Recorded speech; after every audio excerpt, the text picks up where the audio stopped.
এখন ঘড়ির কাঁটায় বাজে ৬টা। শীতকালে কিন্তু এই ৬টার সময় উঠলে অনেকটা বেলাও যেমন দেখা যায়, বাইরে কুয়াশা আচ্ছন্ন।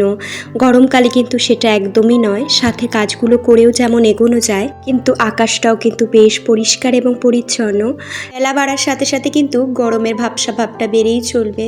সেইটুক সংসারের কাজগুলো যত তাড়াতাড়ি করে ফেলা যায়। সকালবেলায় ফ্রেশ হয়ে নিয়েছি, তারপরে কিন্তু বিছানাটা একটু পরিপাটি করে গুছিয়ে রাখার চেষ্টা করলাম। ওই দিকের জানলাটাও কিন্তু আমার প্রতিদিনই ঝাড়পোছ করে রাখতে হয়, না হলে প্রচণ্ড নোংরা হয়।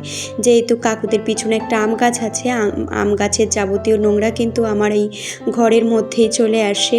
তারপরে সমস্ত কাজবাজ করে আজকে একটু ভেন্ডি চচ্চড়ি করব, আর সাথে কিন্তু করব ডাল। তো সেইটুক আমি একটু সর্ষে বেটে নিয়েছি। ভেন্ডি চচ্চড়িটা কিন্তু এখন খেতে যতটা ভালো লাগবে, একঘেয়েমি যখন আনা শুরু করবে তখন কিন্তু আর খেতে অতটাও ভালো লাগবে না। আর এদিকে ডালটাও ফোড়নে দিয়ে দিয়েছি, গাছ থেকে কয়েকটা বেগুন তুলে নিয়ে আসলাম। আর এদিকে ভাতটাও দেখছি হয়ে গেছে। বেগুনগুলো জানো তো ভীষণই পোকা ধরে যাচ্ছে।